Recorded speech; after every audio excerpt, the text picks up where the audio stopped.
when you realize, I mean, you obviously learned the hard way, I did too, but the people who run the business are just not good people. And there's some friendly people, there's certainly some smart people. There are some people who are good people, but in general, I worked at 3 different TV networks full-time and then 2 others part-time.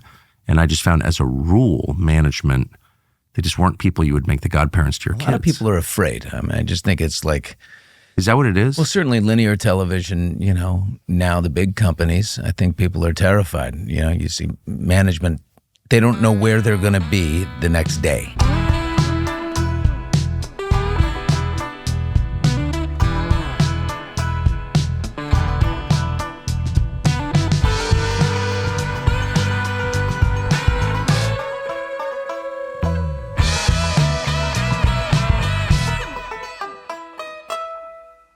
So leadership is hard to find, and gutsy leadership. You look back at the days of great sitcom television. You look at Brandon Tartikoff and Grant Tinker and some of these great legends that said, you know what, we're going to stick with this Seinfeld bomb.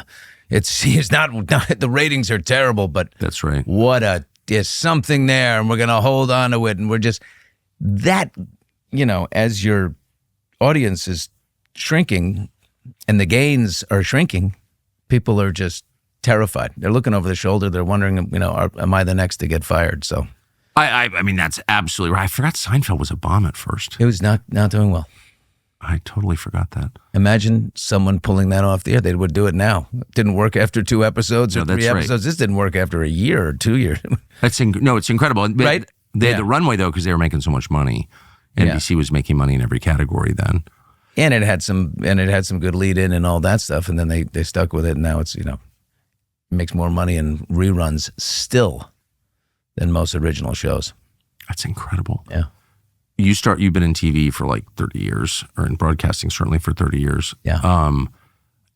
I still think though, even when the business was making a ton of money, it was a dishonest business. That's the way it felt to me anyway when I started at CNN. Yeah, I mean it's. I look at all the places I've been. It's I think of the moral high ground. Like it doesn't exist. What does that mean? People grappling for the moral high ground. Anyone who gets fired based upon for moral purposes, they try to use the morality clause, which every talent has in their contract. The morality clause, they lunge for it. This coming from people who don't have a leg to stand on when it comes to that. It's like, it's just a big laugh. Everyone, the firers are all completely morally compromised. Well, that's, I mean. I would just look at each other. Let's all look at each other for a second. Really? Do any of us belong standing on this? This is all about gain. Okay, who's up, who's down? And then why? No, of course I know what you're talking about, and I think that I'm obviously long out of it, but I think of that from afar when I see these people getting all huffy about this or that moral transgression. I'm like, wait a second, really? You slept with my intern, you killed your own intern, or whatever. You know what I mean? Let's call the whole thing off. No, that's right. But why? I'm just like general question, but why? Why not just call you in and say, this isn't working for us financially? Why do they feel the need to dress it up? I'm not speaking specifically of you, but it's always like. Well, that's the Megyn Kelly situation, right? I mean, I love Megyn. Why not call her in and say, we gave you way too big a budget. This is giant. And the ratings aren't there. And also you're doing something different. Megyn, I love Megyn. She's a friend.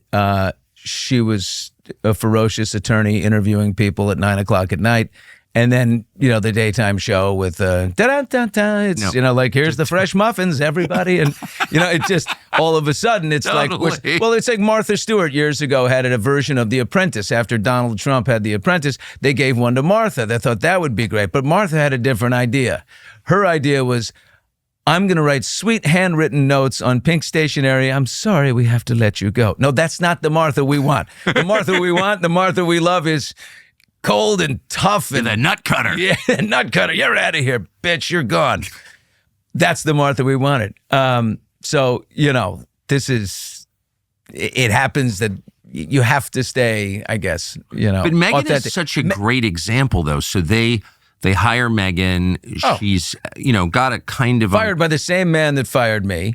And instead of saying, hey, the ratings don't match the $40 million a year budget or whatever it is, they fire Megyn for asking a question about when blackface fell out of vogue or was not acceptable at all for Halloween and things. I mean, remember, think of all the late night comics who are working today that used to regularly do blackface on their shows, okay?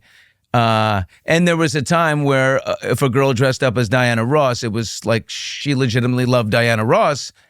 But then, all Megyn did was ask the question, give me a year or a period when that became absolutely unacceptable to the point that your career and everything will be taken away from you. So asking that was the equivalent of like lynching a bunch of people in Mississippi. Yeah, and they trucked out, different people from the network, and Al Roker and Craig Melvin came out and they did a show and they talked about how horrible it was, and so they sent Megyn on her way. What Megyn did, I think, is what you did, and said, absolutely not. You'll pay me out in full.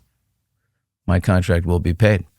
And I think Megyn got all $60-some million or whatever it was to then go off and build what she's built, which is pretty awesome.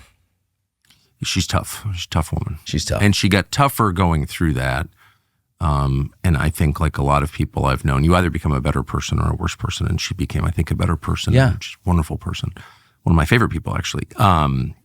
So I think it was, a huge victory for her on every level. I was proud of her. She didn't do anything wrong, but ask a question. I know. She never said, we should be allowed to do blackface again. She didn't say that. Yeah. She said, all she did was raise the question. Now remember, this is also retribution. The man that was the chairman of NBC News at the time who fired her, she had recently put out, an email calling him a liar. Who was that? To the staff, Andy Lack. She called Andy Lack a liar because she said, wait a minute, we have someone who has corroborated, Rose McGowan, the actress, who corroborated that, this in the Me Too movement in this whole Weinstein case. So just to refresh for people who don't recall, the allegation was, and I think it was true, that NBC had the goods on Harvey Weinstein, that he was behaving in a legit abusive way toward women. Yeah, Ronan Farrow was doing his report. Yeah. And they sat on it? And Ronan alleges that they sat on it and said, you don't have enough. You don't have anyone who's on camera and in name. And Megyn said, wait a minute. Yeah, Rose McGowan, in camera, on camera, in name. We've got a name. She'll go. And they, I guess, overlooked that and said, or refused to acknowledge it. And so, but the idea was that, the guy who was president of NBC News at the time is Noah Oppenheim, and he's a scriptwriter. He's really a scriptwriter. And he's so, does he want to write scripts for Harvey? Who knows? But there's that relationship, and Harvey, was never afraid to pick up the phone. I've had Harvey Weinstein call me. This is a great film. You should have this on your show on Access Hollywood when I was the host, hammering me to have he was an animal. So it seems very likely that he was applying pressure to executives at NBC, including Probably. Noah Oppenheim. Yeah, it seems likely. You have to assume. Well, he would apply pressure to anyone. If little Billy Bush over at Access Hollywood is getting pressure, then you know the Today Show is. For sure. So Megyn pipes up and says, actually, Andy Lack, her boss, what you're saying is not quite right, and they decide we got to kill this woman. Yeah, so it's retribution. Clean and simple retribution. And I'm sure Megyn's lawyer, Brian Friedman, who's one of the best, lawyers in this game, turned and said, oh, no, you're not going to just... Yeah. She has done absolutely nothing wrong. Nice try. You can try and brand her a racist, which she is not, for asking a question, but you were going to pay her out in full. And then she's going to go build her own network. And by the way, I saw her last week that Megyn... surpassed NBC News in YouTube views on her own. That's so great. So she was crowing about that, and I have to say I smiled. I'm in the comments section if you look down, by the way. Way to go, girl.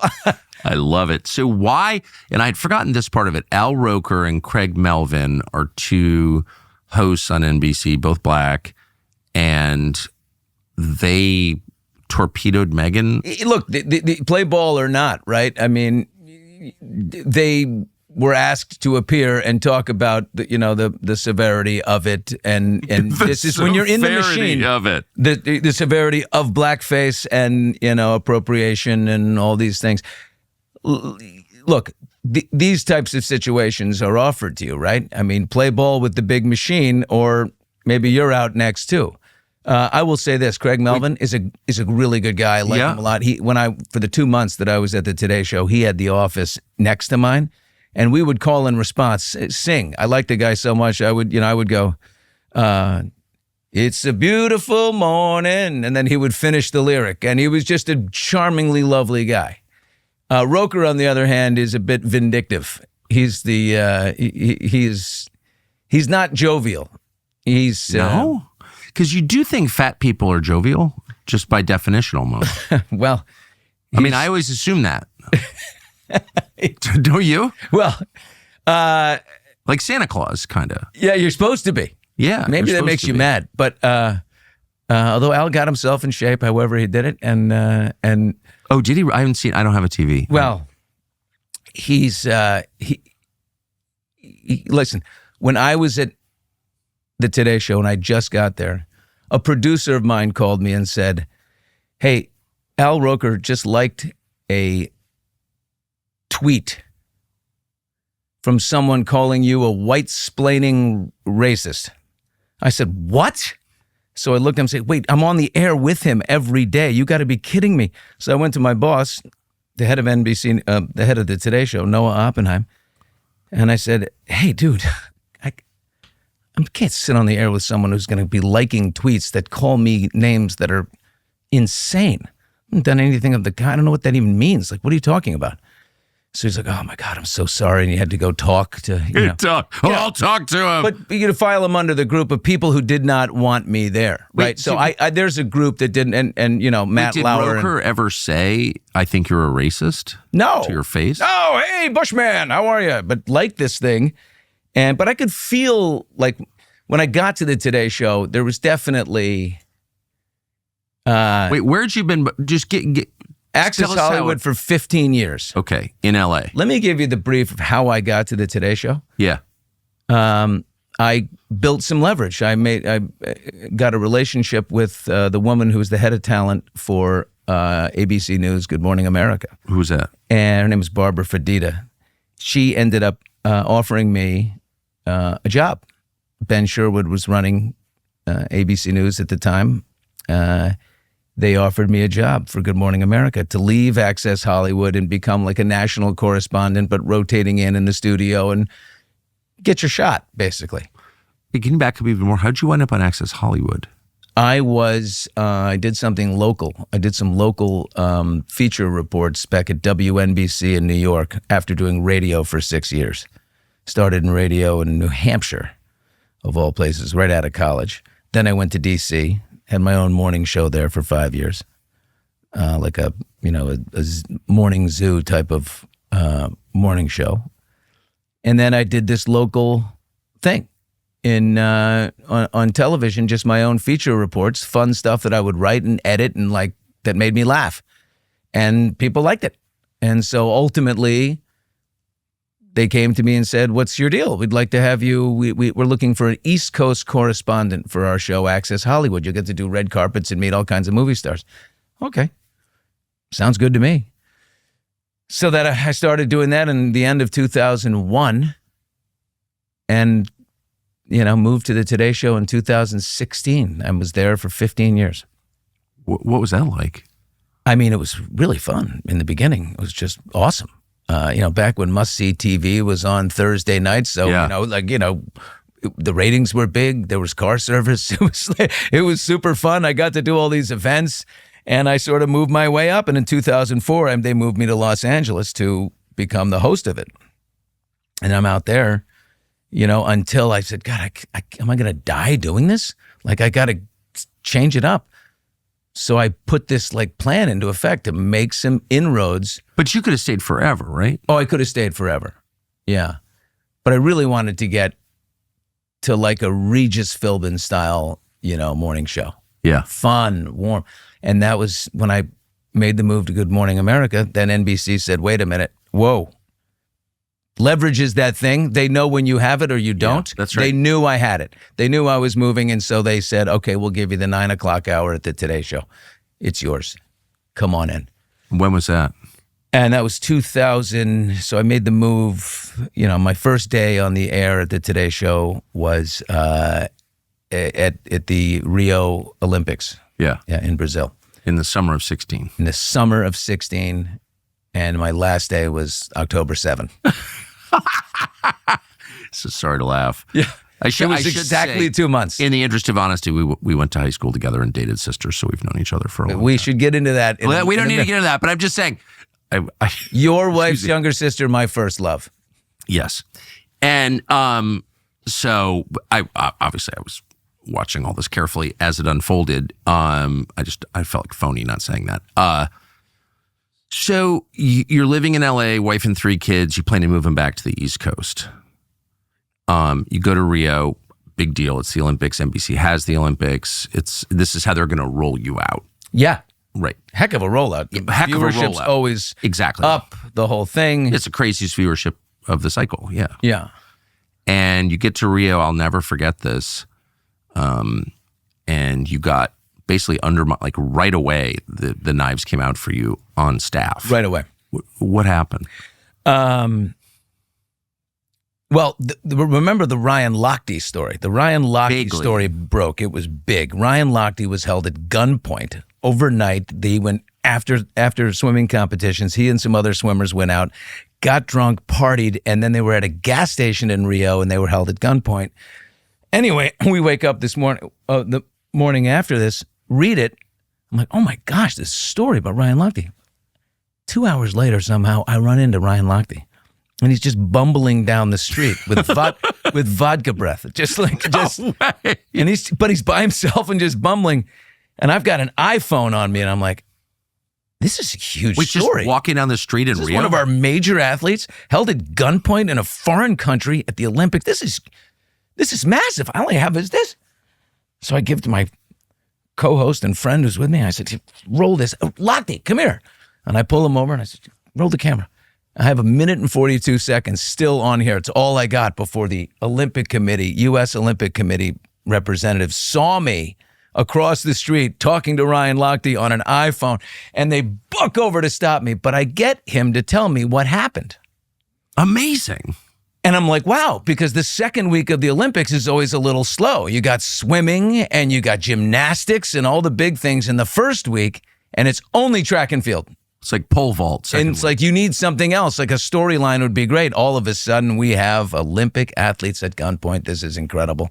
And Lochte tells me this story, and I go on, and, well, it becomes something else. I mean, first of all, Al Roker goes crazy on me, and he's like, no, this American apologist stuff begins. And the narrative is set. Wait, what? I don't understand. So this seems like a legit scoop. How could Ryan Lochte do this? He's a terrible American with these, this entitled American bravado, and his friends, because he had torn down a poster outside of the bathroom of this gas station, and all these terrible things that they were doing. No, they were held at gunpoint by terrible people. And I said, wait a minute, we don't know that. This is live on the air. Yeah, live on the air. I said, wait a minute, we don't know that. All we're getting is that Ryan Lochte did all these terrible things from the Minister of Information of the Rio Police, not known to be the least corrupt police organization in the world. Hello. So I said, hang on for a second. Why would we take that? It's like taking the minister of, in Gaza. They're making the minister, getting his statistics. Someone who's obviously biased. So I said, okay, just calm down. We don't know anything about what these guys did.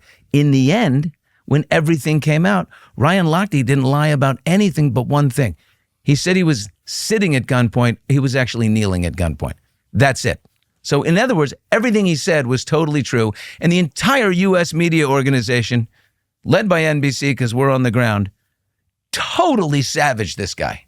Savaged him how a horrible American entitled, this apologist attitude has come, to think he can do anything he wants. He was the victim of a violent crime. The victim. Yeah. Why do you think they did that? And by the way, and he capitulated and he did this whole apology thing and he did an interview with Matt Lauer. He apologized for being held at gunpoint? Oh, he was like, I'm sorry, I guess I did pull the thing down or I don't know what. He just apologized for what they told him to apologize for. And in the end, he did nothing. He did nothing wrong. Strong families are built on strong foundations, and it all begins with what you bring into your home. It's hard, though, because big pharma and the processed food industry have spent decades putting you and your loved ones at risk, pushing toxic, harmful products that make you sick, that have made our country sick. It's not a guess. That's happened. So it's well past time that someone decided to help you fight back. Public Square is doing that. Public Square is the leading family marketplace where you will find clean, healthy products sourced from American small businesses that actually share your values. Now is the time to abandon the corporate food conglomerates in favor of something better, healthier, more pure. Make the switch, stock your home with the quality essentials, and shop for gifts your whole family will love. And it's easy. publicsquare.com/Tucker, and you can get started. publicsquare.com/Tucker. Whatever happened to him, do you know? I know. Right. Exactly. I mean, he did a reality show for a minute or tried to. Did he dance with the stars, Tucker, like you? I don't know. I never did that, Billy. Yes, you did. That's bullshit. And you were terrible. I didn't do that. I think actually I was staying at your house during that. Tom DeLay was worse, but you were bad. Well, that's something. But I still don't understand. This was basically a decision this was from a viewer's perspective. Al Roker decided to change the story and everyone followed him. Well, he was sipping Camparanas in this cocktail and he started going after me like I'm defending, this Ryan Lochte who behaved we need to be able to call out our own people who behave terribly and poor Ryan. I said, you can pull it up on YouTube. We don't have the information. We don't know. Just wait. And then 2 weeks later, when the breeze blows through and everything's done, it comes out absolutely Ryan Lochte told the truth. What do you think Roker's so angry about? I mean, he's like a weather guy on some morning show and he gets paid all this money and everyone's, thinks he's Everybody jolly. wants to be more. Everybody wants to be a great interviewer, but you have to prepare for those and you have to be curious. And why? But what's he mad about? He seems to have succeeded far beyond. I don't know. People in network, these big organizations are territorial, very territorial. You can look back at the stories of, Ashley Banfield's story of the big wigs ahead of her, keeping her down, not wanting her to rise up. I was always very close to Matt Lauer and Al Roker until I got to the Today Show. And then I had targets on my back from the moment I got there. Both of them.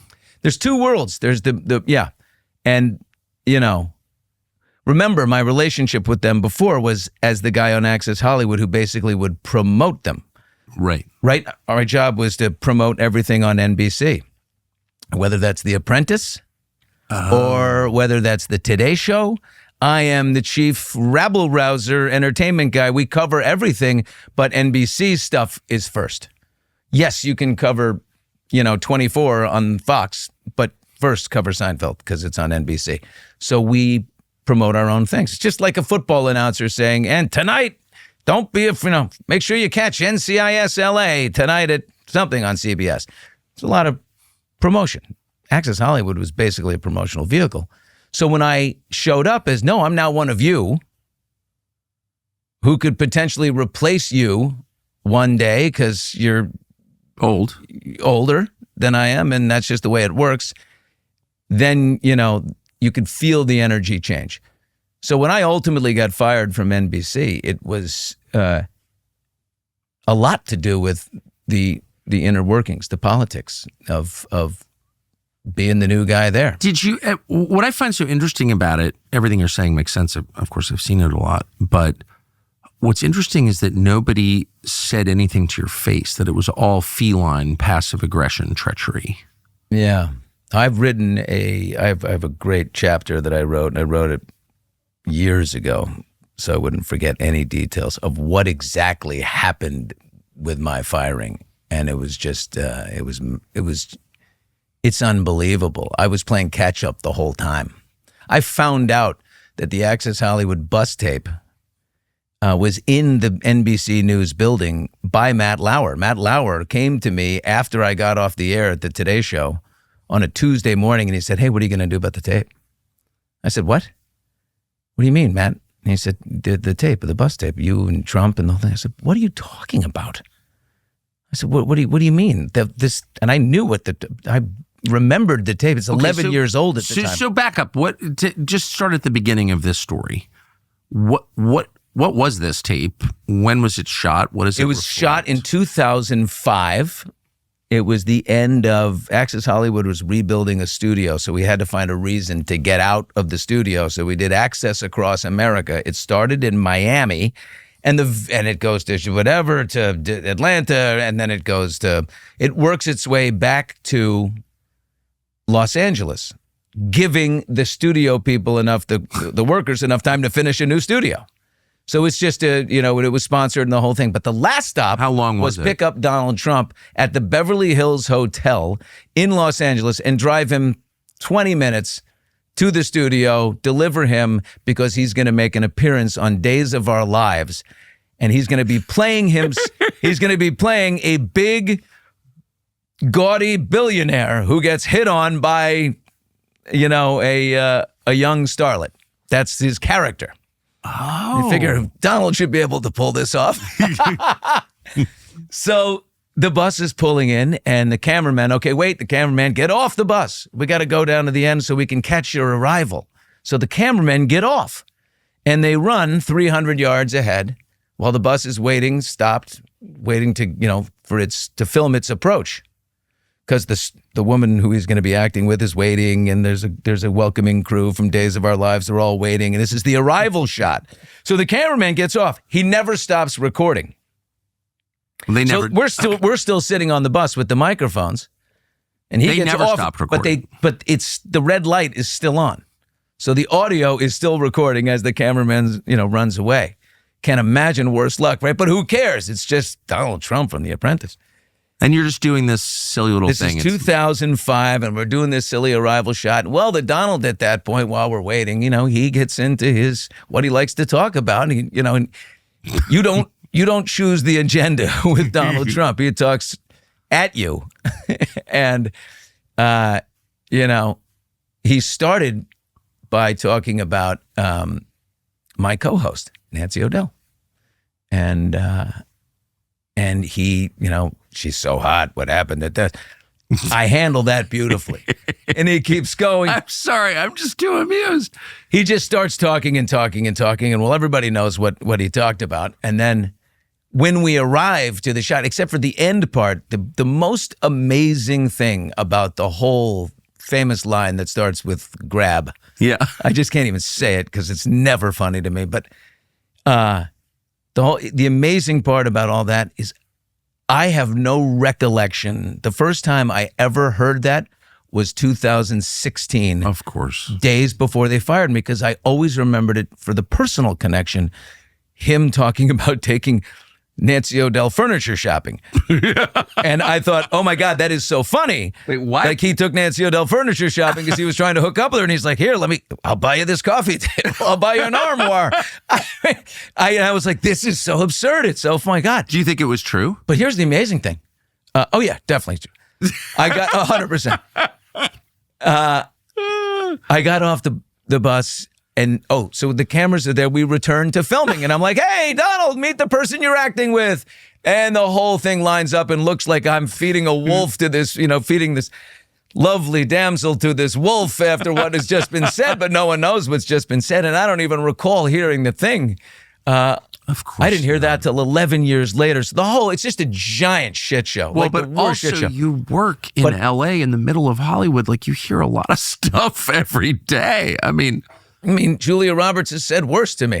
Not really, but right. I know the world, and you were at the center of the world. So every day people are saying things they wouldn't want to be on camera. Right.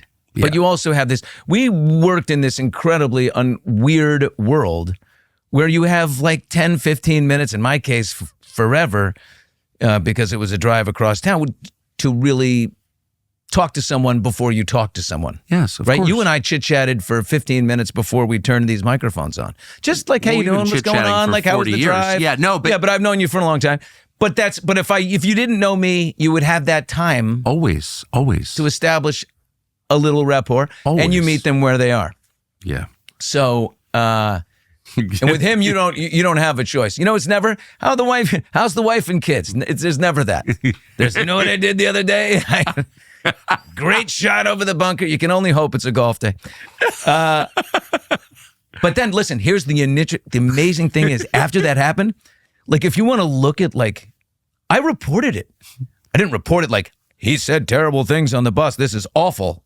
I reported it ran upstairs to my boss and I go, oh my God, every time with Trump, it's something else. The animal, you wouldn't believe what he did. He tried to take Nancy O'Dell furniture shopping and so he could get laid. I was like, this is crazy. And I'm telling you, yeah, you're not going to believe this. The next day, that boss says, oh no, I heard the whole thing. What you told me yesterday. The guy was rolling. I said, he rolled on the tape? I said, well, you better do something with that tape. And the reason I said that was for nothing that I did, nothing that I was ashamed of. I don't care. The reason was in 2005, Donald Trump was the biggest star on NBC on NBC, making $100 million in profit a year for the network. Had that tape leaked out in 2005 when it happened, heads would have rolled, including mine, because you just completely tarnished our major cash cow. But can I just ask, I mean, I've been around, microphones and cameras my whole life. And my understanding to this day is you don't tape people without their knowledge. In the state of California, this is what's amazing. So in 11 years later, NBC News themselves leaks that tape to the Washington Post. Of that, there is no doubt. They never launched an internal investigation. You have a proprietary piece of property that could affect a presidential election, and it gets out of your building to someone else. You don't launch an investigation as to how that got out. Like you've got to find out how that got out. Well, it would have ended in 5 seconds, and it got shoved off to the Washington Post. Well, I guess what I'm saying is it's unfair to tape people when they don't know they're being taped. It's also illegal. In the state of California, if both people don't know, it's litigious. That's why they gave it to the Washington Post. You got the biggest story of the October surprise of all surprises. You've got it in your hands and you leak it to someone else? Why? You're a giant news division. This is so many clicks for you. This is so much traffic. Why wouldn't you own that? Well, you can't, because Donald is litigious, first of all.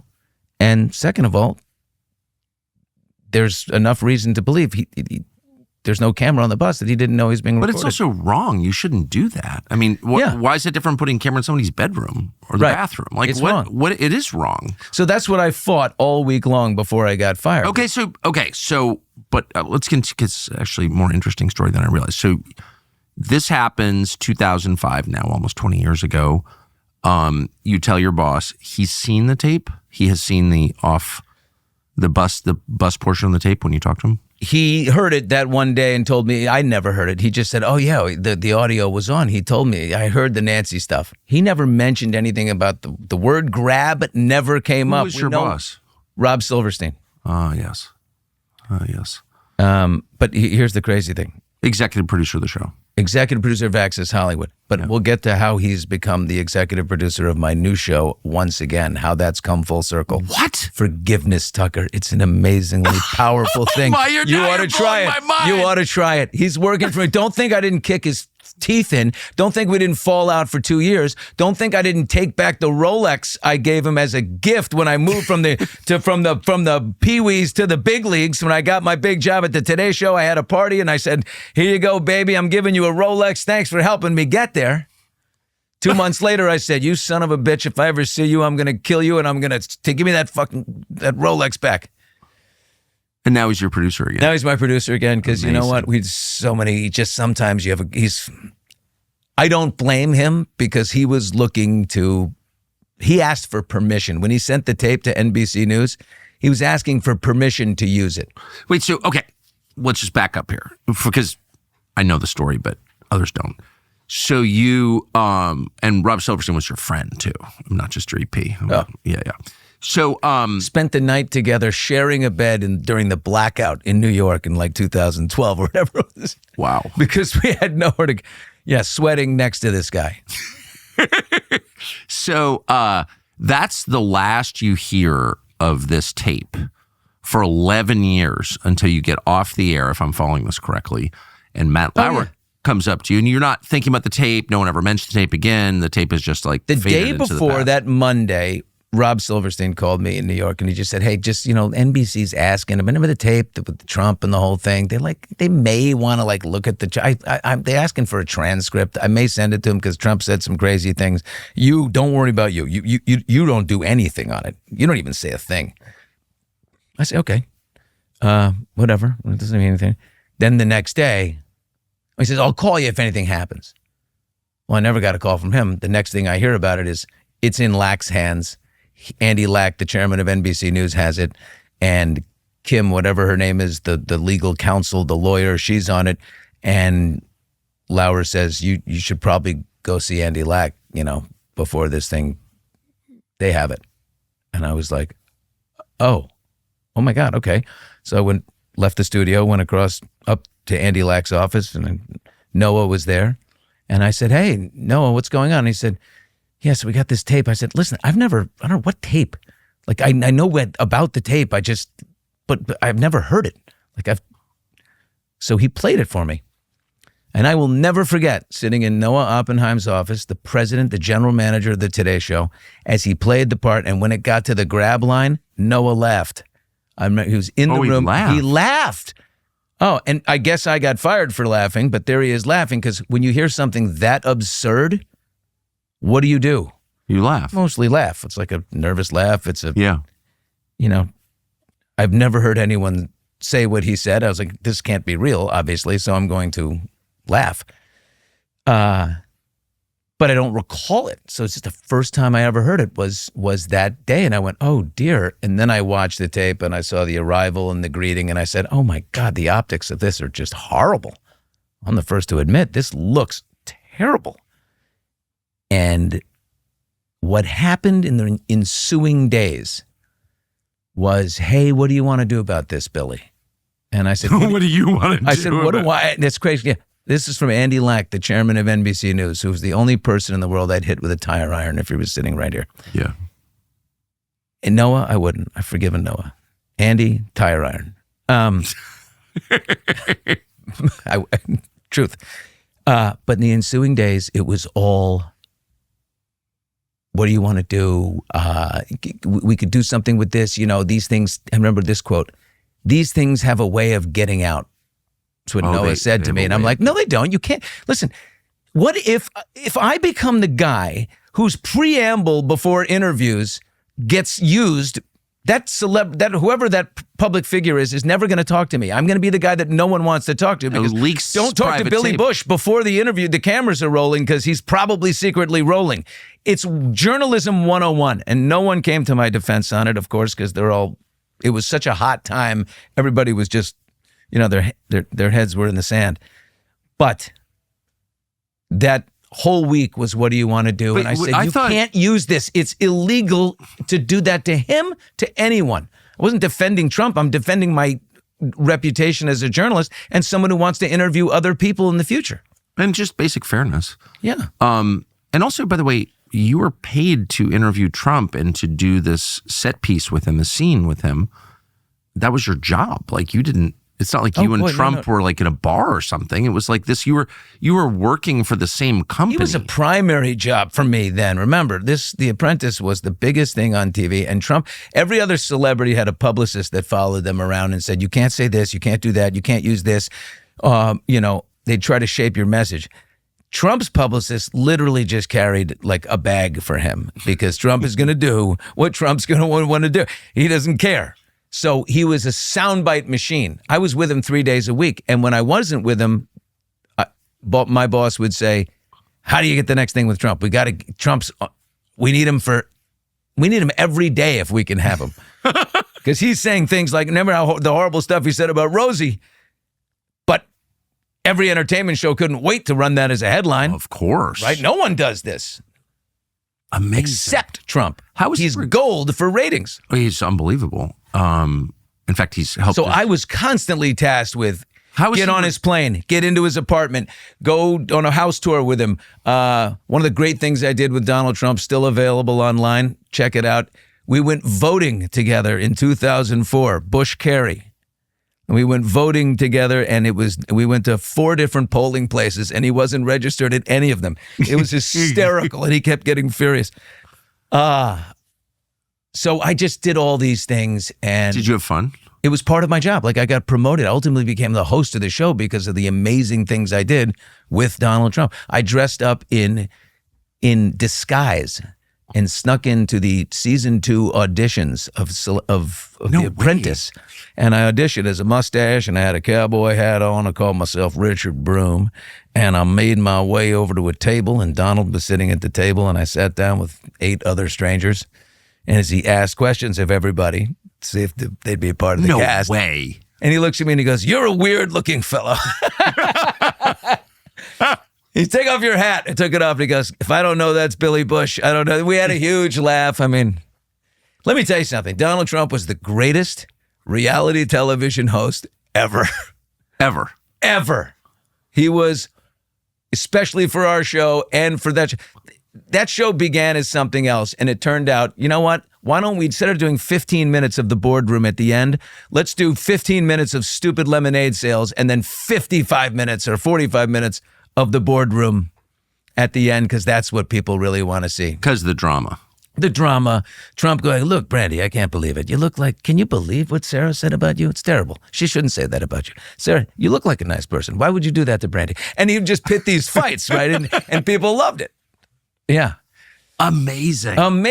It was 5 years ago this month that people started to drop dead in the central Chinese city of Wuhan. 5 years since the beginning of COVID. Tens of millions dead. Societies reordered completely. Economies destroyed. And yet, for some reason, we still don't know answers to the most basic questions. Where did this virus come from? How did it get here? Why did the government tell us to do things they knew wouldn't work? None of those questions have been adequately answered, and one man knows those answers. His name is Dr. Tony Fauci.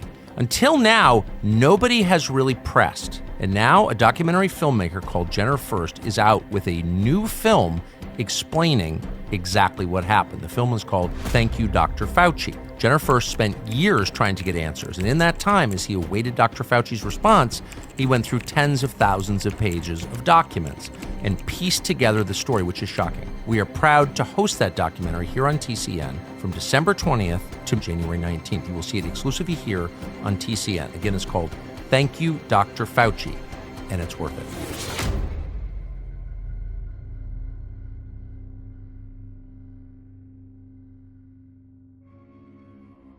How was he regarded at NBC? Oh, he was, this is a story that'll blow your mind. My brother was a great healthcare executive. Built a company called Famous. Athena Health. The chairman of his board at one point became Jeff Immelt, who became the chairman of my brother's board. My brother reported to him. From GE. As the CEO, yeah. From GE, and GE, owned NBC long before when The Apprentice was just coming on. And Donald wanted his contract renegotiated, and he demanded, forget Jeff Zucker and the NBC people. I want Immelt to do this with me. I want the CEO of GE to do my second-year deal. And Immelt told my brother, he's like, if there were cameras at that lunch or a little hidden microphone at that lunch, I guess I would have been fired, because you just go with what Trump wants to go with. Yeah. And they were similar. Yeah, I mean, you know what I mean? Because here's one thing about Trump. His loyalty isn't long. If I were to say to him, "Hey, how dare you talk like that? I'm not going to be on this bus. You shouldn't say such terrible things. I'm leaving." And I took a moral stand and walked out, or whatever I did. Get rid of Billy Bush. We don't like him. We're doing Entertainment Tonight only now. That's it. And then you're done. So literally my job, hired to, was to make sure we had him as often as possible and get great sound bites and kick ass. Did you ever hear any NBC executives complain about him or his politics? No, but I do know that, look, he was placated as every big star of every big show in the business is, all the way up to the, ivory tower. 100%. From Jeff Zucker to Jeff Immelt. The whole, here's a beautiful irony. Jeff Zucker, who I like, was running the show at NBC Entertainment. He's the one who he built this. If Trump is Frankenstein, he built him in the laboratory. And they built this apprentice, and they made him the wheeling and dealing machine on his helicopter, this incredible image. Can you imagine a better image on network television crafted for you than that one? And Zucker then became, years later, the head of the resistance. The guy that built him then became the head of the resistance at CNN. It's amazing. It's amazing in a matter of 10 years. Like this recording of this bus tape that was I would have been fired. It had leaked out then for hurting the star. 11 years later, and a lawsuit over Miss Universe and whatever else, NBC feels completely differently about Donald Trump, and now it's get him at all costs. Get him out of this presidential race at all costs. I don't care who we have to kill or shoot in the head on the way, including Billy Bush, no problem. Get rid of him. So it's an incredible. There was so much going on during that period that it of course the tape and that one phrase still kind of hangs in the air, but the actual story never really got told. There was too much chaos. No, it's never been told. It was like the opening salvos of a war, and like an atrocity was left unexamined. No, and I was a sitting duck, right? It was a hot time. People were feeling really strongly, as they still are. Trump is, it's like country music, love him or hate him, right? I mean. So what was that? So you move over, and that I just want to say this for the third time, that tape after you spoke to Rob about it, to your EP about it, the next day was never mentioned again for 11 years. No, never mentioned again. It was intermittently over the years. You'd be like, God, that reminds me. Remember the time that Trump told me about that? But it was always about Nancy O'Dell. Maybe every 3 years or something. Right. Maybe 5 times total between 2005 and 2016. The Nancy O'Dell part, but always as a reference because Trump said something that reminded me of the whole thing. Was Trump political, by the way? Was he regarded as political when he was the host of The Apprentice? No. God, no. No. Not at all. The idea that if you want to talk about just bad luck in general, the idea that Donald Trump in 2005 would one day run for president, and he's talked about it forever, but he would do it to just mix things up. He called me right before he announced and said, I'm going to announce, and I laughed. Yeah. Because I'd known him all these years, and I thought of Trump as a person who was not serious about politics, who was going to use it to sell a book or promote a show or whatever. Or reboot the image after The Apprentice had run its course. That's it was very successful. So I literally laughed at him when he called me. I was in the car. I'll never forget it. Yeah. And he was totally calm. And he said, yep, I see what you're saying, but I think this time I'm going to surprise you. And he sounded totally different. But I agree with you. You knew him much better than I did. When he came down the escalator, I said, oh my God, this is going to be unbelievable. He's having so much fun. Exactly. This is a joke. He's having fun. And all of a sudden, everything he said that people didn't like, he got more popular. And he's like, what? I don't think he was surprised more than anyone. Like, wait a minute. They like me more? Okay. And he just steamrolled everybody. So, wow, man, it's also amazing in retrospect. But did he, and all the time you spent with him, did he ever say anything you thought was political at all? No. Yeah, interesting. Never. No, it was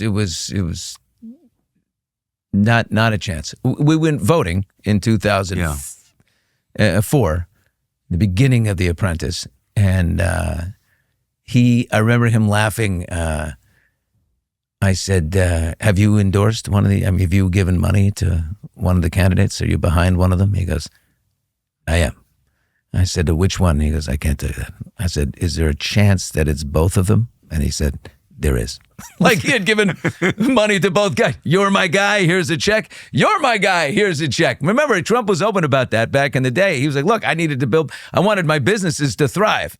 So I played nice with everybody on both sides. Remember his wedding in 2005 with Melania. There's Bill and Hillary Clinton and, everyone's there kissing the ring. Amazing. Yeah. Okay, so you go up to Andy Lack's office, Noah Oppenheim's sitting there, you screen the tape, and they say to you, Billy, what do you want to do about this? Yeah, what do you want to do about this? Like, do you want to get out like it's your problem. Well, I could have done what the little minion who wants to save his butt, and I might have if I wasn't so stupid or I didn't get what they were saying. In other words, they're saying, do you want to get out in front of it? What if I had taken that tape and the most disingenuous little save my own ass move, I get on the air and I say, okay, look, yeah, I know this was recorded, before the interview and it was off camera. It's an off mic thing and the whole thing. And, don't read into how bad that is as a journalist to be doing this. But because this is such a serious election and in the interest of all information and candor, I want to present this. And I want you, the American people, to hear this because you're about to vote on the president of the United States. You should know this. And so it's just, these are extenuating circumstances. And here I go. And I don't look good on this tape because I have to do this greeting at the end and it looks bad. And, but it's important to me to do this. And then I put it out there for people. I might have been wow, Billy Bush is courageous by the media establishment. What a courageous guy. He had to do that. We'll give him a pass because, look, he brought forward this beautiful thing that will take out the enemy. Because he's screwing Trump. Because he's screwing Trump. And in the end, this is the very beginning of Trump derangement syndrome. No matter what, screwing Trump is paramount above everything else. Yes. So I would have gotten the pass from the media and maybe still, take a little vacation, but be back still at the Today Show making lots and lots of money for, But I said, no, it's wrong. I can't have people look at me that I'm not the guy that's doing that anyone. Yeah. I know the stakes and I know how you want this election to turn out. I know how you want it to turn out, but I can't do that. I wouldn't do it to anyone. And they said, okay, we understand. And then they tried to get Access Hollywood. Okay, why don't you guys do a little version of this and put it on? And then I made a huge mistake. And I said to my executive producer, I said, Trump didn't know that this was on. Any other guest would not. I have no protectionism of Trump. I don't, I'm whatever. It's just wrong. And they're setting you up. You're going to become the fall guy. Trump's going to sue NBC for putting this thing out there because he didn't know he was being recorded. And you're the fall guy, you dummy. And they're going to fire you. And he went, oh my God, you're right. So he called back Andy Lack and he said, no, I'm not putting it on Access Hollywood tonight. That was a Friday night. No, Thursday night. Remember, that Sunday, the 9th, was the second presidential debate with between Hillary Clinton. They needed this out there before the debate, so Anderson Cooper's first question could be about sexual assault and Donald Trump perpetrating it. This is insane. So wait, hold on. A little background context. You said this was the beginning of Trump derangement syndrome. Did you sense that at NBC? Oh God, they absolutely. I mean, anything. Remember this, over at ABC News, they did at the same time when Trump became president, they built a 75-person investigative unit. I know the guy who was head of it, dedicated to anything negative on Trump, find stuff on him and get him out. This is not journalism. This is not news. It is activism. When you're calling journalism, it's total activism. What do you think that all was? The major networks. That's why, by the way, when NBC does the shitty thing that they did, ABC and CBS don't call it out. They don't say, of course, hey, what, you're competing with each other. I would want to pound my competitor. Yeah. Be like, look what you did. That was dirty. Because all of them would have done it too, probably. You know what I mean? What do you think? They all shared that mission. I mean, even at the channel I worked at, which was the one conservative channel, a lot of people hated Trump, really, really hated Trump. But you were in such an interesting spot because you knew him so well for so many years in a totally different. I hosted 8 pageants for him all over the world. I went with the Donald to Ecuador, to Bangkok, to Panama, as we try to take back the canal. I was with him all the time. I flew on his plane and hosted the Paley Center panel on this incredible phenomenon, The Apprentice. And Donald said, you can fly with me. And if we flew on the plane, I'd never seen Donald without a tie on. It was this tie, rolled up sleeves, button, the white shirt unbuttoned, no tie. It was incredible. Never have I seen that. I didn't know what to make of it. I was like, he's so relaxed. This is weird. But he hung out and we told stories. I had spent more time with him. I still think I've spent more time with him on camera than anyone. I bet that's right. Oh, for sure. And I've spent a lot of time with Trump, and I'll just say it. I've enjoyed pretty much all of it. Fun guy to be wildly entertaining. Wildly entertaining. And I have to tell you, one of the funniest people I have ever. Yes. The laughter that I splitting my sides laughing at the things he would say. And some of it's because he's almost like a caricature, the third person speak and all that. It's wildly funny. So I don't really take much of it seriously. When he said what he said at the end of the tape there, that I never for 1 second thought that was a serious thing. I mean, who would say that? But you just laugh. Yeah, the funniest. I agree. The funniest. I once I went to dinner with him, and I brought someone who was, politically on his side, I think, but was like, really, Donald Trump? And at the end of the meal, I got in the car with the person who goes, that's the greatest dinner I've ever had. Yeah. I've never had a dinner like that in my life. Anyway, but so given I think you actually have spent way more time on camera than anyone in the world with Donald Trump. So it just puts you, but again, as you've said, not in any kind of political context. So now you're working on the Today Show, biggest news show in the country. And they put out an APB to all properties. Find us something that because a woman who was a Miss Universe contestant, this is end of September, had come forward and said he was disparaging towards me. And Trump said, I've never been disparaging towards a woman in my life. I've never done anything like that. So then NBC said, okay, find something look at all your tapes, everybody, every division of anything he might have said disparaging about a woman so we can prove him wrong. We got you. And then Rob Silverstein, my executive producer at ACT, was like, oh, wait a minute. That tape that's collecting dust in my thing, he said something about Nancy O'Dell that was disparaging. Remember, this has always been about Nancy O'Dell. And so he takes the tape out and he's like, then he calls NBC to say, hey, I may have something. I could use it. I'm not sure. I need your legal approval because although a very small division, it's a division of NBC News, Access Hollywood. So I need legal permission here. I don't want to go out there because I don't think he knows he's being recorded. I need a blessing. And then they sent it, and from there they said, okay, we'll take it from here. What do you think that was? Why? I mean, it's just so especially strange for NBC, which, as you've said a couple of times, was the recipient of like all this profit, $100 million a year from this show. So like they love Trump, but they pivot so fast to hating Trump obsessively. Why? Well, 11 years, a lot can happen, like the bitter negotiations over the Miss Universe pageant and the fallout and lawsuits and countersuits. And, after he left The Apprentice, they replaced him at one point with, they tried to replace him with Arnold Schwarzenegger, and he denigrated them. And Schwarzenegger's terrible. Those two hated each other. They fought. Trump's a street. He's the king of the concrete jungle. Yeah.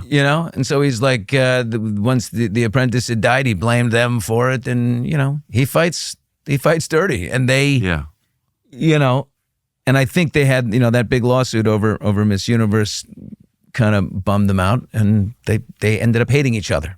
It happens. Oh, yeah, it does. In some of, and so a falling out. And then when he decides to run later, now it's like, get him at all costs.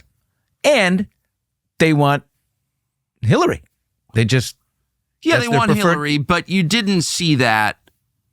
But with such vitriol for Trump. Yeah, it was crazy. And it wasn't just NBC, it was everybody. But it was everybody. Like what? But looking back 8 years later, any idea why? It's not like Trump is super right wing or anything. Well, back in the day, look, I'm going to confess myself. I said, listen, I spent a lot of time with Trump. He'd be a terrible president. This is a crazy idea. Yeah. And I said that on the air in 2015.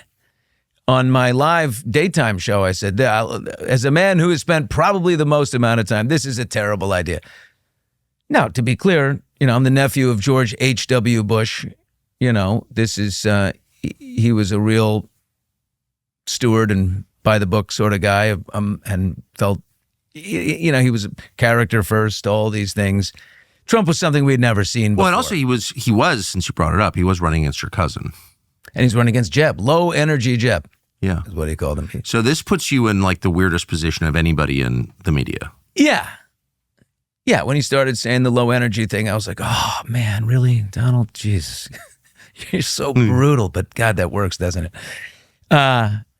What people misjudged was they were sick of everything, that the way things had been done, and that he knew that. And that's why Trump is smart, just because he knows where people are. And he met them there. So, genius in that regard. Amazing story. And I hadn't really, this whole time we're having the conversation, I sort of forgot that. It's so much, there's so many crazy, unbelievable details, right? But at the end of the day, I think it's been handled. I think it's like they have had a moment with their conscience and realized you can't do this. This is a part of the recording nobody knew was being recorded. You can't do that to someone. You can't do it to me as a journalist to, out somebody like that. And you can't do it to someone like Donald who's going to sue you. So it's dead. And they okay. And as soon as Access Hollywood said they're not doing it either, we're not touching this. NBC didn't want to touch it. They knew that Trump would sue them. They slid it to the Washington Post. How'd they do that? I'm on a plane that Friday, 2 days before the debate. I'm going home to Los Angeles to see my family. And right before the wheels go up, I look at my phone one last time and bang, there's the story in the Washington Post. And I go, oh my God. And the next week is the most chaotic week. Did you have cell service on the plane? I got Wi-Fi 15 minutes later, and I had a million messages from Noah. You're going to be fine. You're okay. Don't worry. We'll take care of you. The head of communications at NBC. Don't worry. You didn't do anything. You did nothing. We've got you. Don't worry. We've got you. Security will be waiting for you at LAX. We have a car. A security guy will take you to the car. Car will take you home. Don't worry. We've got you. We've got you. Next day, we've got you. We've got you. Did your wife text you on the plane? My wife texted me and we had a dinner at a friend's house that night, and they're like, hey, are we still on? And I'm like, yeah, of course. What do you mean are we on? They're like, this is sort of big, I think. I mean, it's kind of huge. It's kind of everywhere. And I'm like, no, they got me. We're good. They got me. Because I didn't do anything. They got me. We land, TMZ, paparazzi. I get home. They're waiting. The next day, I buy $5,000 worth of new suits, because as much as they pay you on the Today Show, they don't buy you clothing. And I'm like, I got to get some new suits. I mean, I got a fancy new job. I'm an important little guy. This is great. I buy a bunch of suits. I have someone tailoring them in my living room. I'm doing all this. The next day, Sunday, I go out and there's a car and driver in the driveway. And as I'm about to open the door with my bags, the driver says, hey, they just canceled the car. I said, what? Nah, it's got to be a mistake. What are you talking about? No, they canceled the car. And I'm like, oh, God. I called my lawyer and said, what's going on? And he said, yeah, they want to suspend you tomorrow. I said, I need to be able to talk tomorrow. I need to be able to say something. You can't suspend me. He's like, they're suspending you tomorrow. And then from there, just the shit unfolded. I think I did call you on Saturday and said they're going to try and screw you. I think you did. Yeah. As a man who knows what it looks like when it's coming. I'm sorry, I couldn't resist. I said, hey, buddy. You're fucked. Okay? Yeah, I did say. I said they're going to try and fuck you, and you're like, no. I've been here. I've worked for this company. No, they love me. This is the network that raised me. No. They couldn't do that to me. I didn't do anything. I'm fine. So my advice, I'll never forget it, was, because I still think it's good advice, march into Andy Lack's office and say, listen, bitch, can I call you bitch? You may have some thought about destroying me. And I'm father of children, so you can't do that. I just didn't see it. But if you do that, I will go on Good Morning America on Monday, and we're going to talk about your marital infidelity. Yeah. Just so you know. No, because you're not allowed to destroy me. So how about don't do that? All your sexual harassment claims from everywhere you've ever been. Right? You who would later go on to fire, Matt Lauer and claim you knew nothing. Exactly. Please. But so these and are. By the way, Andy's landed at PBS, apparently. He's not producing a new series at PBS. Fire him. How do travelers stay prepared for the unexpected? Well, when you're flying across the country or driving for hours crammed into crowded spaces, and yet most people don't think what they do if they got sick or someone they love got sick. Have you thought about that? Well, now it's the holidays. It's the busiest travel time of the year, and it's also flu season. Everyone's stressed. People are coughing. And if you're unlucky, you could find yourself ill in a place where you need medication. So what do you do about that? Well, thankfully, there's a solution. It's called Jase Go. Jase, J-A-S-E, Go. It's a compact kit of essential prescription medications for all of those unexpected health emergencies, for infections, food poisoning, and more. It's designed to go wherever you go. Think about that. Snow hits, pharmacies close, flights get delayed, bad things happen.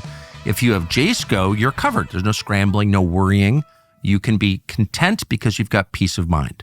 So don't wait until you're stuck without essential medications. It's Christmas vacation. Is there going to be an ear infection? Probably. So go to Jase. Go to jase.com/go, jase.com/go. Use the code Tucker to get your Jase Go with a special discount. Jase.com/go, code Tucker. We were talking about this off air, just having spent both of us a lot of time in this business.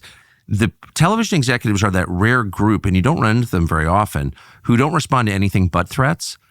Whereas, like, a normal person, your wife, your children, your friends, anybody off the street, the lady at Dunkin' Donuts, like, they can all be reasoned with, and they're moved by love and, a cogent argument. TV executives, it's like, if you don't have a gun in your hand, well, you just said you got the job because GMA was thinking of hiring you. Yeah, that's leverage. That's it. That's the only thing that moves. Right. The right thing will never be done. Exactly. Wait, someone else wants him? All right, now we want him. Move it over to here. But that's life. The leverage. I get it. God, it's not my life. That's not the world that I live in. It's not the world. I'm leaving. I wish I had the wherewithal then to know what was happening. It was so hot and so crazy, and I had to hire a litigator and all these things, and we ended up doing a deal with them to let me go, and it was not my full contract, and then the next day there's reports that Billy Bush got all this money. It's not even half of what they reported. It's like it was a shit. I had bought a place in New York that I remember. I took a bath on that. You want a 360 shit show, and it happened like that in an instant. You're at the highest you've ever been in your career. You can't believe it. You got drivers wherever you're going. You're like, I'm maybe drinking a little bit of that Kool-Aid, thinking I'm pretty cool. And and here's the positive part. Maybe God said, you're not ready for life yet. Amazingly, you're 44 years old and you don't know what a struggle looks like. You have had a pretty sheltered life. I'm trying to think of it on a bigger picture. Yes. And you need everyone in this life. No one goes unscathed.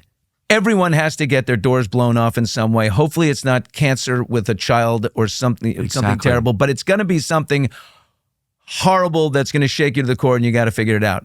This was mine. I'm not extraordinary that I've had to deal with getting my doors blown off. I'm only extraordinary in the details of it, that the reality guy from 2005 is now destroying 16 other people to become the Republican candidate for president. That's all very extraordinary. But I think what happened then was 3 years of disaster and then getting back to work and slowly putting one foot after the other and leading to, this moment now where the whole thing is just absolutely incredible. I watched with amazement and real sadness. And by the way, you were one of the very, very, very few people that, just didn't give a shit and called it for what it was. Well, I was totally outraged by it and the lying behind it. And we talked about this off air, but if they were like, or what you said about Megyn Kelly, if they're like, okay, it's not, the returns aren't what we thought they were going to be, we're going to have to let you go. That's a totally reasonable thing to do. If they had said, Billy, we're just too embarrassed and like, let's work out some way or whatever, but they were like morally high-handed with you, like you committed some kind of crime, and I was outraged by that. Well, what did you do wrong? I never understood it. And then the small, then I was unhireable. I was just unhireable. I didn't work for 3 years. I know. 3 years is a long time. I didn't work. Couldn't get hired. And to my fault, what I should have done is launch the Tucker Carlson network right then and there. The technology wasn't ready for it. I wasn't ready. I was like, no, damn it. This big family that had me in it is going to have me back because it isn't right. And I'm going to stick around until they do. And finally, I made it back. An extra at Warner Brothers hired me. I've done it for 5 years. And I'll forever be grateful to the woman who lives very close to you down here since she's retired, Lisa G., who hired me. And I got, going again. So, but can you, without, getting too painful, but just sort of linger on what those days you walk outside and the driver tells you that the car's been canceled. So you call your lawyer. Did you call Noah Oppenheim, Andy Lack? Yeah, I called Noah, and at that point everything goes to the lawyers. Their phones no longer answer, so they're told by legal you cannot talk to him at all, and so. Was you never had another 6 months later, I talked to Noah Oppenheim. But you never talked to him there in the middle of it. He said, Noah, here's the beautiful thing. Noah said to me, if you never speak to me again, if you hate my guts for the rest of your life, I understand. I'm so sorry. It wasn't supposed to happen like this. I'm so sorry. Well, I called Noah because I know Noah, and I probably shouldn't even say this, but I did. And I called him. He called me back. I was in the car with one of my children coming back from a college tour. I'll never forget it. And she was driving. She was just wanting to drive because she'd gone to boarding school. She didn't know how to drive. Anyway, we're in the car. He calls me back on speaker. And she reminded me of this. Actually, last night we were saying you were coming. And I completely lost control on him. Like completely lost control. Scared my daughter. Because I was just I've got nothing to do with it. But I was just so mad. Yeah, that someone could do. Well, I felt it. Like it's just so unfair. And then you don't call the man directly and it's, through the lawyers, legal won't let me. It's like, what? Yeah. You just suspend all humanity and decency because you work for some stupid company. It's going to be gone in 10 years. There won't be an NBC. Like all of this is passing away. All of this is fake. And what matters is treating other people with decency. And they just forget that. There's a history of that at the Today Show. If I were still the host of Access Hollywood and all of that had happened, and I had never spent 2 months at the Today Show, I hadn't made that very recent move. I don't think they would have fired me at Access. I think I was the Matt Lauer of the place. It's a smaller place, but I'd been there so long. People looked up to me. I kind of had influence. They wouldn't have done it. They needed me. But remember, I'd gotten to the Today Show where half the place didn't want me there in the first place. That's right. So it was definitely inside politics. So it was Mean Girls high school shit. And now, it's so long ago and things have changed so much that I kind of feel sorry for Matt Lauer, who at the time I was outraged. And I laid into him, by the way. I got to speak to Matt Lauer 9 months afterwards, and I said, Had he fallen yet? He had not fallen yet, but he called me with some bullshit about, I can't believe that Trump is president and you lost your job, which is the number one thing I hear from everyone. But I was like, not from you, asshole. And I laid into him. and I laid, please don't try that on me. I'm not dumb. You're the leader. I said, you're the leader of that place. You could have fought for me and you didn't. And I know why you didn't. Because you didn't want me and my full head of hair in that building. And I get it. I laid. He's like, no, I fought for you privately. I'm like, no, you didn't, dude. I know you didn't. And your minions didn't. And shut up and save it. And then when he got fired, I was like, hey, are you okay? Here's some books. Try these 3 books. I did the same. I also texted him when he got. I never liked him, but I always text people when they get fired just because I feel like we should do that. We should. You don't want to. I texted Jeff Zucker when he got fired.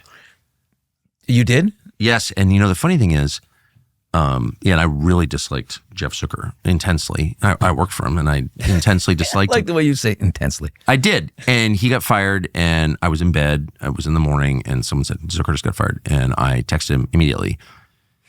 Just 2-liner, because been there, and never heard back from him. This was 4 years ago, probably 3 or 4 years ago, and I was at a lunch in Abu Dhabi last week, and guess who sat next to me? Jeff Zucker. Wait, he didn't choose to sit. He just wound up. His placard, his nameplate was next to you. Yes, I sit down at lunch, and in an official capacity. This is some type of event. It was, I was just traveling, and he didn't know he was sitting next to you. I wind up sitting at lunch. There's Jeff Zucker, and the first thing he says to me is, "Thanks for your text." Yes, that's the first thing he said. And People remember these things. They do remember them. Always reach out. Someone's down, always reach out. That is, can you say that again? Because that's the truest thing in life. Whether like someone gets diagnosed with a disease or something, you're like, oh my God, I don't know what to do. Maybe I'll do nothing. Would they get fired or something like that? Always reach out.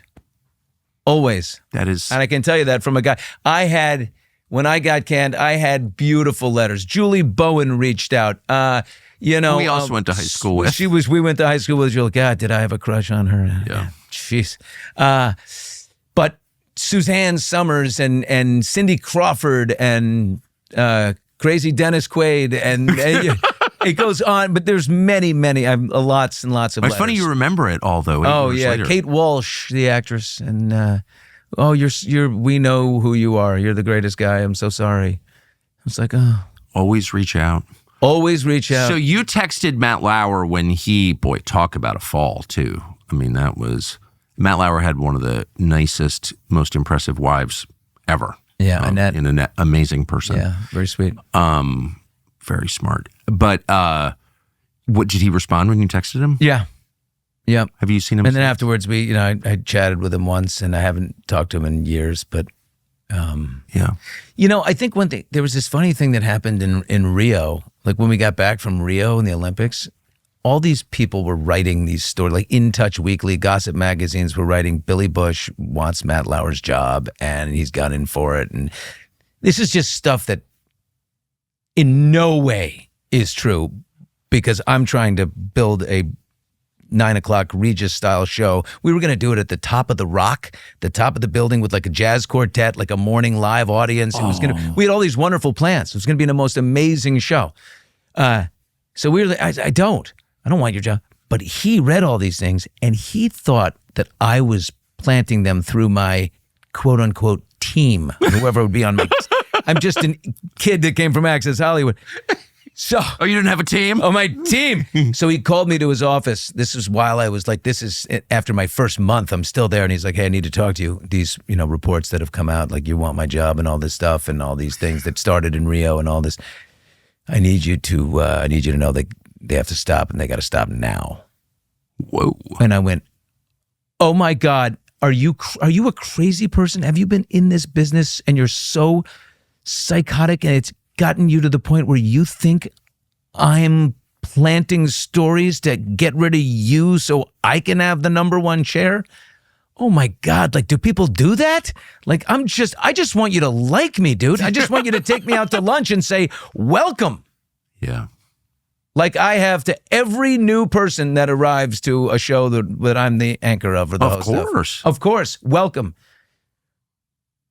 Did Roker ever confront you directly? Confront me about anything? He's just like attacking. Well, he attacked me on air about the Ryan Lochte thing, and after that, it kind of it brushed away, and Roker's it was very difficult to deal with in that you just have to kid gloves. You know what I mean? Yeah. You walk on. Did you ever talk to him again? He left me several voicemails. I still have them, by the way. Really? An Al Roker voicemail. Hey, Bushman, I'm coming to town. Just, feeling so good that you're fired. I mean, not really, but like, I'm so glad you're not here, so now I can like you again. I just can't like you here. It's too close to my stuff. I was looked at as a predator by the men. I will say this, the women on the show, terrific, delightful. Really? We had the best time. Hoda Kotb would put her arm around me and say, Bushman, you and I are the future. And it turns out Bush and Kotb are the future, just not this Bush. And so, yeah, I mean, the women were great. I totally forgot. 2 separate worlds of the Today Show, 7 to 9. Wait, they hired another. I totally forgot that. Oh, yeah, that's the. Da-dum-dum. But. Wow. I have trouble connecting dots sometimes. Yeah. But look, here's what happens. This leads to hilarious. Yeah, the irony. I never thought of that till right now. Thank you. Neither have I. What's it like? So, do you ever talk to her about it? Oh, your cousin? Yeah, Jenna. No, not. Yes, we talked once at my Aunt Barbara Bush's funeral in Houston about it. But I remember when I was coming in, or making my moves and things were going really well for me and I was making that move to the Today Show, she was like, how do I, they just keep having me do the same things. How do I get out of this? And I gave her some advice and, I said, well, just stop interviewing your dad every week. Don't do that. That's a start. And then, but she's done incredibly well and she, I love her and terrible situation for her to be in while they're, totally defenestrating your cousin and you move up. Yeah, that is poor thing. I felt as badly for her because it's just, it's just awkward. She didn't want it that way. Of course not. No. Of course not. Wow. Also shocking. And we have great fun today. I saw her recently and we always have laughs and everything's wonderful. And recently ran into Phil Griffin. No way. From MSNBC. Buddy, as we called him. I thought he was behind all this and I was ready to lay into him. And I started to. And he was like, no, the man that fired you, I hate him too.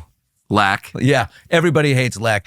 The one thing everyone agrees on is that Andy Lack is a very bad guy. It's funny. Phil Griffin fired me. And it's one of maybe the only firing. I've had a lot of firings, but it was the only one where I had no hard feelings whatsoever. Yeah. And he called me in at Thanksgiving. I'll never forget it. And I was about to take the train back to Washington. He goes, hey, can I talk to you for a sec, buddy? Called everyone buddy. Buddy. Probably still does. And he goes, hey, we hired you here at MSNBC. We were hoping to move the channel right to compete with Fox. That didn't work. And then you brought in Rachel Maddow onto your show. And it turns out she's way more popular with her audience than you. So we're going to let you go because it didn't work. But we'll pay out your contract and it's totally fine. And he was so direct with me and honest with me. That's exactly what, first he started, he was attacking me in the New York Post, page 6, and I called him up and I yelled at him. Do we have to do it this way? We have to do it this way. News people have to do it this way. They have to. They have to use the gossip pages in New York. Exactly. It's so sad. To crush you and whatever. Oh. But once I called him on that and he stopped, he was totally honorable about it. Good. And, I obviously don't like or approve of MSNBC, but I've never attacked Phil Griffin because he paid me the honor of directness. I like that. Me too. What he said to me in June was when I was coming after him or I wanted to corner him, he said, no, I asked Andy, hey, you've helped, what's his name, Brian Williams before, you stand up for people that we like and Billy Bush is a good guy. What are you going to do about Billy? And Andy said to him, he told me, fuck Billy Bush.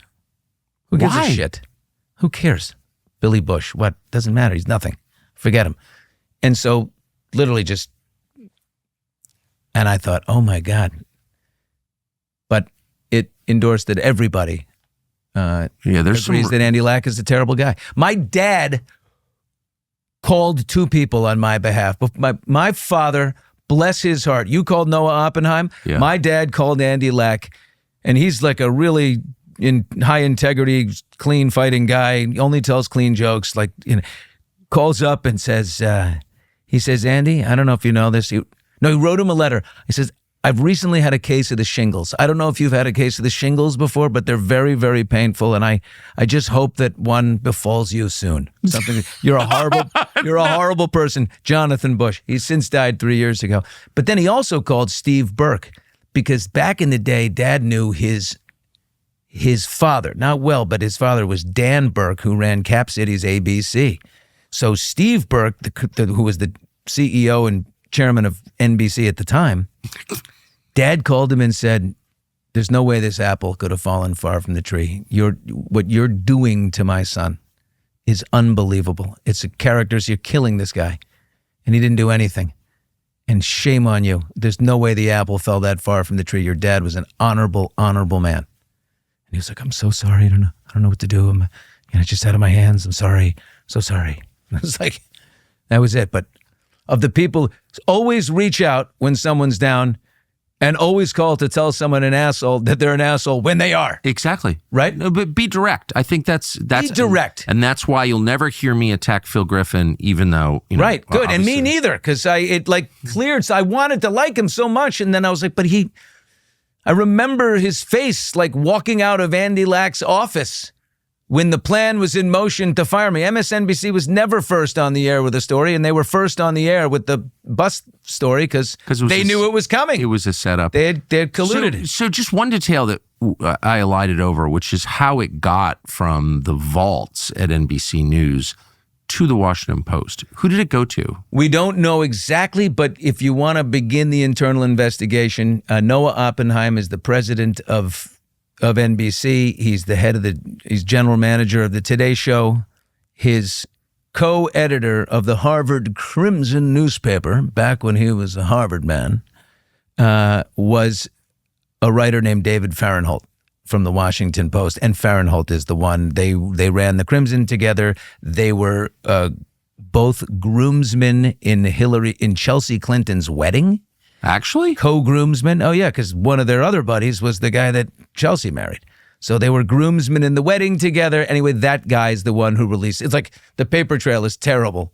I mean, I could start there. Wait, so the college buddy of the NBC president is now a writer at Washington Post, and then 2 years later, or a year and a half later, he gets his own NBC News contributing gig, and he gets a sweet gig over at MSNBC. So they pay him back for the hustle. That's where I would start the investigation. I'm not saying that happened, but I would begin there and just see if it saves you some time. I don't know.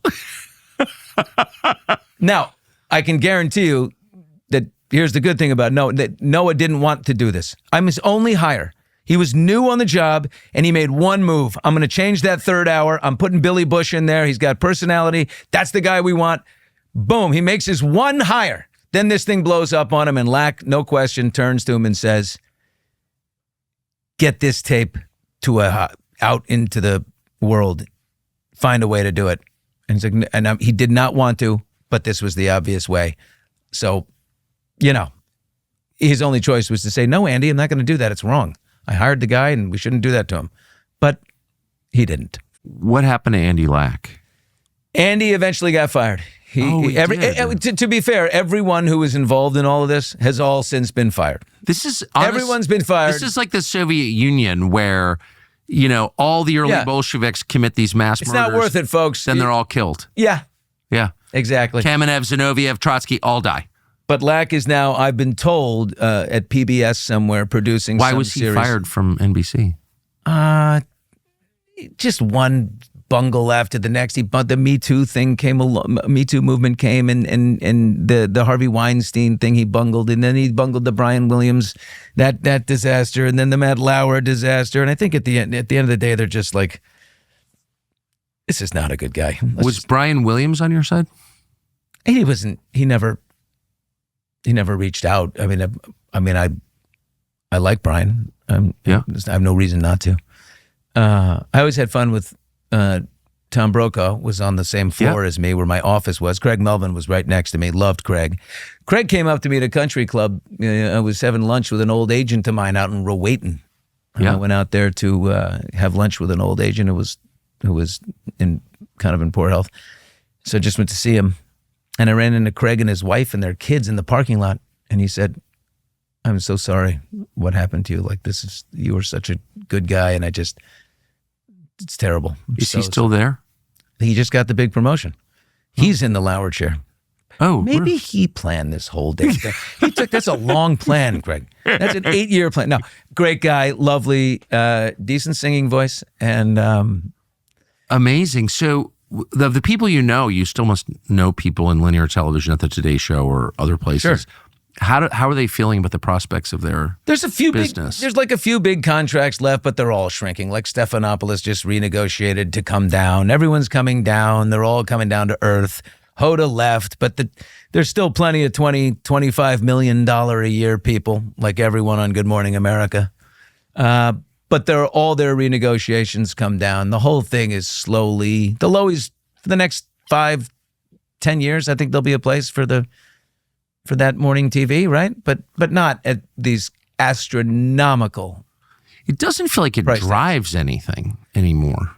Well, it's so scared. It doesn't take an opinion. It doesn't take a position. It doesn't. They're not. The Today Show and Good Morning America are not competing to win or to grow. It's who can die the slowest. Yeah. That's the fight. But it doesn't, I mean, it used to be for decades, if it appeared in the first hour of the Today Show, it kind of defined the news. 7:35 a.m. was known as the money slot. Whatever airs at still to this day, whatever airs at 7:35, folks, that's the best thing they got. And after that, you can move on. But it doesn't seem like it determines what people are talking about at 8:35 anymore. No. The internet is just ate it. Eating, destroying everyone. It's an insatiable belly. It can't get enough. So what'd you do after? So you get canned, and then what happens? So I get canned, and my life falls apart, and I start drinking heavily. I pathetically cry and cry and cry, and I can't get. I just have like anxiety and panic, and I end up going to this place called the Hoffman process. The day that Donald Trump walked in for his first day of work as president of the United States was the day that I walked in, turned in my phone, and checked in for 9 days in a mental health retreat because I couldn't sleep. The panic and the anxiety was just cancellation. Like at that level it's severe. The mental toll, we're fortified now. Nothing could happen like that again to me. I had to learn the hard way, and I was maybe especially weak at the time. So far from Marcus Aurelius that I couldn't handle that. But I wanted to. I had suicidal ideation. I was on a balcony in this place I was renting, and I was like, and I had to lay down on the ground because I felt myself like wanting to go to just get away from. I had paparazzi everywhere outside following me, saying shit to me, and I just got so bad that I went to this place, and that was in January of 2017, and that was my first step in putting myself together. I walked on the flames with Tony Robbins. I read every book you could read. I started, yoga. I found this amazing pastor who became my friend. I have this wonderful photo of me in church at this church, Zoe Church in Los Angeles, Pastor Chad Beach, a really great guy. And I didn't know he was doing it. When he said he said a prayer for me out loud, and everyone in the congregation reached forward and put their hand on my shoulders. I fell apart crying, and I was like, okay, I'm gonna put myself back together. We'll fortify here. And then you just one step after the next and step after the next, and then you get going, and life gets better. I didn't think it would, but it's like now it's about to get much better as I follow great pioneers like you and Megyn and others and do things my way. Been fired, yeah. It's so look, I mean, it's probably hard even to think of it, but I wonder if when you're 70, you won't think, it's probably that wasn't all bad, that experience. I think that's right. People will say to you when you're having in the shittiest time of your life, they'll say, it's all going to work out in the end. It's all going to be a reason. Believe me, once you get through it, life will never be. And I think there's truth to that. You just got to get to the other side. I wasn't ready for anything bad to happen to me, and now I'm ready for whatever comes next. Yes. I really am. I can handle it. Whatever it is, I can handle it. And also to go and do the show that I'm about to go do on my own, I think it's helpful to know what it feels like to be down. No matter who you're talking to, if you're a professional communicator, to know what it feels like to be down is a really important tool. I strongly agree with that. Yeah. I also think I've certainly noticed it in my own life that success isn't necessarily great for men, and especially men. And you do get filled with hubris, actually. Yeah. And I thought I was a cool guy. Yeah, cool. I've been there. I'm not mocking you in any way, because I've certainly been there. And in fact, I've been there so much that when I got fired the last time, Susie, my wife, she was thrilled I got fired. Absolutely thrilled. She didn't like the employer anyway. She thought that they were. That's interesting. Yeah, no, she was thrilled. She was actually walking the dogs, and I called her. And I was like, I just got fired. And she goes, why? I said, I don't know. They didn't tell me. She goes, I'm so glad. Oh my God. So I love you so much, Susie. Oh, well, that's great. What she's like, but she's the best. Yeah. But and she never said it or would say it, but I do think she on a gut level understood. It's like, it's important for a man to have setbacks once in a while because it reminds you what's important. These are all cliches for a reason, but it reminds you that you're not God. And you need to know that. It's really important to know that. Yeah, and if life was just one rosy contract after the next, and look at me, what kind of textured life would that be? You can't come back and triumph over something if you got nothing to triumph over. So that's just the way life is, right? Well, you look at Lauer and Roker, and they're hardly alone in this, but they're like legitimately successful people in television. I mean, they're the most successful people in television. Very, very rich and a long run. And very long run. Lauer's run, unbelievable. Roker's even longer. By the way, take me out, but not after 2 months. How about after 20 years when I'm sitting on a giant pile of money? Right, when you pay off the mortgage. But why are they so unhappy? Like, I've wondered this. And I got into TV in 1995.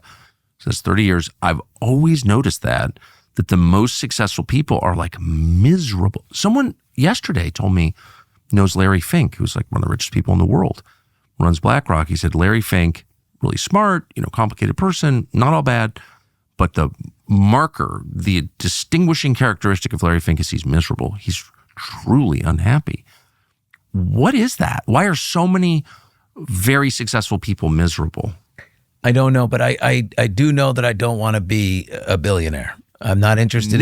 No thanks. Amen. I want to have enough to do the things that I want to be able to go skiing once in a while. But why do you say that? Why do you? Because there's, I mean, not to say more money, more problems, but it's a drug like anything else. Keep taking it. Keep taking me more. Give me more. Give me more.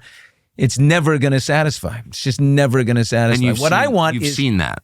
I'm not doing what I'm doing. I'm not launching my new show to become rich on my own and make a lot of money. I want to be stimulated.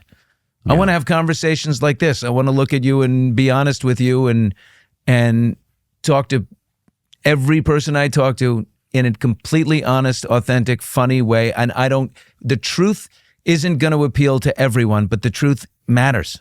Yes. I care more about that. I care about being stimulated every day. And if we do well, that's awesome. So it sounds like you're telling the 3 years of not working it's not good not to work. It's not good not to work. You got to get up and have someplace to go. You need to have something you're doing. Yeah. And not, I just kept thinking, how could they betrayal? Oh my God, oh my God, oh my God. How could they betray me like this? Oh, and I couldn't get out of my own way. I was like, just so mad. My brother said something beautiful. He said, when you get over all this, you're going to get over it. And when you do, you're going to get the opportunity to come back as yourself. Well, your brother, speaking of getting screwed, totally different line of work. He got screwed. He knows what it feels like to have an activist investor throw you out of the company you built. And I talked to him the other day about something random and sounded totally happy and at peace. No, he's overcome that. And you know what he did? He started another one. Amazing. Yeah, he's got a new healthcare company called Zeus Health. So he started Athena, and Zeus is the father of Athena. So he's reminding everyone it's also A to who built Z. it. Yeah, A to Z. How did you get over that? How did you forgive? Because you actually, I think it's fair to say at this point, and we're almost 2 hours in, anyone who's followed this, I think would agree you did get shafted. How did you forgive? Because, my executive producer who sent the tape, he was only looking to cover his ass in case he used it and Trump sued. So I when I really thought about it, I'm like, he was trying to cover himself. He wasn't trying to hurt me. It ended up really hurting me, but he didn't mean to. And the good times that I've had with him far outweigh the bad. We've traveled all over the world to Olympics and all these different things and covered so many things together, and we really work well together. So we healed the friendship. And now he's going to be the producer of my new show, and we're back together again. That's amazing. Am I a big person or what? I mean, come on. That little shit. But I love him, and now he works for me, and I don't work for him. So, but with Noah, I knew that Noah was just doing what they told him to do, and he just arrived to this giant machine, and he didn't have the guts to say no. Yeah. We're doing the right thing. I'm not doing that. most people would have done what he did. Most. Yes, Takes that's right. a really big person of character to not do that. So I forgave him. And What's he doing now? the only one I don't forgive is Andy. And I could if he came to me and asked for it. But he doesn't return. He's just a shit. I tried calling him once, and so I'm fine not forgiving him. Like I'm fine. Like I can. Like I'm not. My soul won't rot if I can just live and hate one person. Right? It's just one, Tucker. It's just one. You may look. I'm no theologian, but I think it's possible you get the Andy Lack exemption. I don't know. I don't know. I kind of like hating him anyway. And what's Noah Oppenheim doing now? I don't know. Yeah, I don't know. I'm going to rush to Should we Google call right him? after. Yeah, let's call him. Billy Bush, that was. Thank you for doing this. Okay. Now, will you tell people to tune into my new show? 100%. January 13th is Monday. We begin, and guess what the name of the show is? Just to bring everything A to Z. Hot Mics with Billy Bush. The mics are still hot, except for we know they are. Where are you doing it from? I got a great little studio over by that Howie Mandel, a little corner of Howie Mandel's operation that he set up for me. And then ultimately we'll build out our... In Los Angeles. In Los Angeles. While we're doing that, we'll build our own. So how long... So it's been your whole life you've worked for companies. Yeah, I work for myself now. And the Hot Mics is like, it's the zeitgeist, sports, politics, entertainment, pop culture. Are you just excited? everything that's happening in that's hot. Yeah, I'm really excited. Really got a great team of people. I'm learning this incredible world that you know so well. No makeup required. Did you know that? I don't need any makeup. Right, but I'm saying you beautiful 50. You afford makeup. Why are your whole... you look the same? You have no gray hair. What are you doing? Do you do rinse out? Do you do a little rinse out? I actually, honestly, wash my hair with Dr. Bronner's bar soap. So, and I shave with it, and I use no products whatsoever. Yeah. And I am Scandinavian, which helps. But and I compliment you as a man of good hair. Your hair is fantastic. And the Hair Hall of Fame. We have a shot. There you go. I have a picture of us in high school. Same hair. Big hair. Big hair. It was bigger in the 80s. Yeah. Yeah. You were an animal, man. This guy, you got yourself going on the right path. Yeah. Well, that was wonderful. Thank you. Thank you. Thank you so much. So it turns out that YouTube is suppressing our show. I know. Shocking that in an election year, with everything at stake, Google would be putting its thumb on the scale and preventing you from hearing anything that the people in charge don't want you to hear. But it turns out it's happening. So what can you do about it? Well, we could whine about it. But that's a waste of time. I'm not in charge of Google. Or we could find a way around it, a way that you could actually get information that's true. It's not intentionally deceptive. And the way to do that on YouTube, we think, is to subscribe to our channel. Subscribe, and you'll have a much higher chance of hearing what we say, and we hope you will.